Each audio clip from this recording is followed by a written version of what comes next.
बिस्मिल्लाहिर्रहमानिर्रहीम।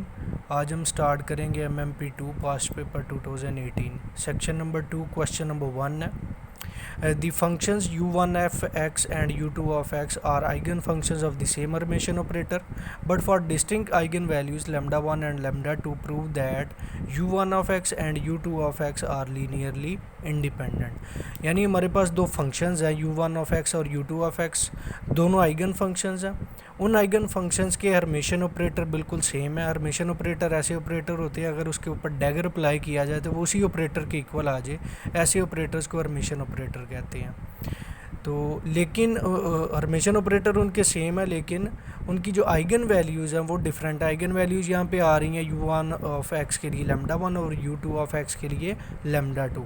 यानी दो आइगन फंक्शंस हैं, उनके हर्मिशियन ऑपरेटर सेम है लेकिन उनकी आइगन वैल्यूज़ डिफरेंट आ रही हैं। हमने प्रूव करना है कि u1 ऑफ x और u2 of x linearly independent है। तो ये प्रूव करने के लिए हम कंडीशन यूज़ करते हैं लीनियरली डिपेंडेंट की। तो यहाँ पे क्वेश्चन है कि हम लीनियरली डिपेंडेंट की कंडीशन क्यों यूज़ करेंगे। तो इसका जब रिज़ल्ट निकलेगा तो फिर आपको समझ आ जाएगी कि ये कंडीशन हमने क्यों यूज़ की है। सो ये कंडीशन यूज़ करते हैं कि अगर if two eigen functions are linearly dependent, अगर दो आइगन फंक्शंस लीनियरली डिपेंडेंट होंगे, दो आइगन फंक्शंस कौन से u1 ऑफ x और u2 ऑफ x, तो इसका मतलब है कि u1 of x is a constant multiple of u2 of x। यानी u1 of x constant multiple होगा इसका u2 ऑफ x का। तो इस कंडीशन के मुताबिक आ जाएगा u2 of x is equal to constant multiple of u1 of x। इसको इक्वेशन नंबर 1 कह दी।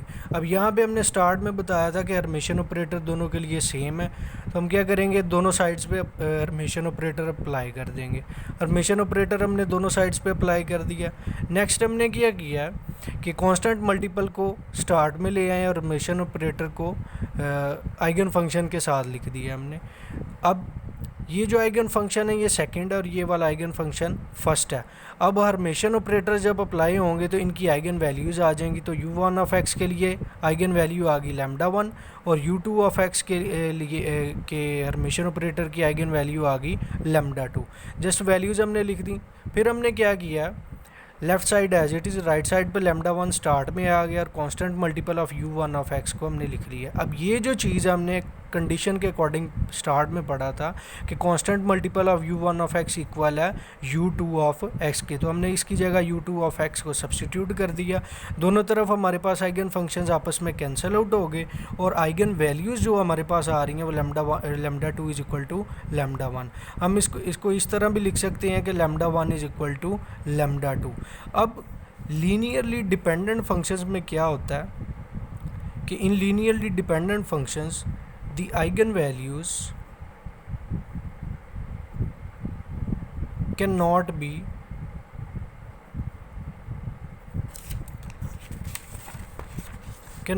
different।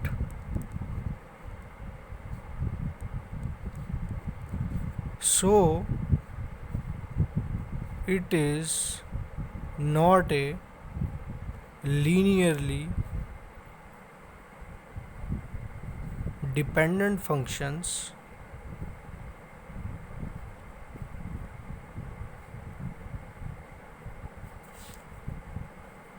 they are linearly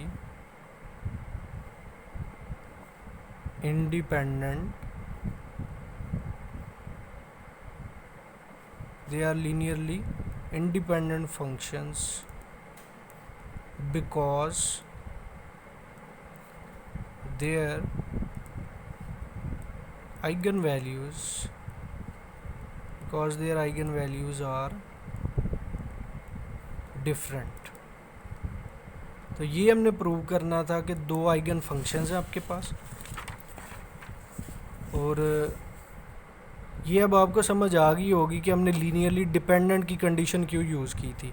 क्योंकि लीनियरली डिपेंडेंट की कंडीशन यूज़ करके अगर हमारे पास आइगन वैल्यूज सेम आती तो इसका मतलब था कि ये दोनों फंक्शन जो लीनियरली डिपेंडेंट है, चूँकि ये डिफरेंट आ रही हैं तो लीनियरली डिपेंडेंट फंक्शंस ये नहीं हो सकते, क्योंकि लीनियरली डिपेंडेंट फंक्शंस में हमेशा आइगन वैल्यूज सेम आती हैं। सो लीनियरली इंडिपेंडेंट फंक्शंस ये इसलिए हैं क्योंकि ये दोनों की आइगन वैल्यूज़ क्या आ रही हैं, लैम्डा 1 और लैम्डा 2 डिफरेंट हैं। सो ये थिंग हमने प्रूव करनी थी कि u1 of x and u2 of x are linearly independent. तो ये था क्वेश्चन नंबर 1 जो हमने लीनियरली इंडिपेंडेंट की कंडीशन को प्रूव कर दिया।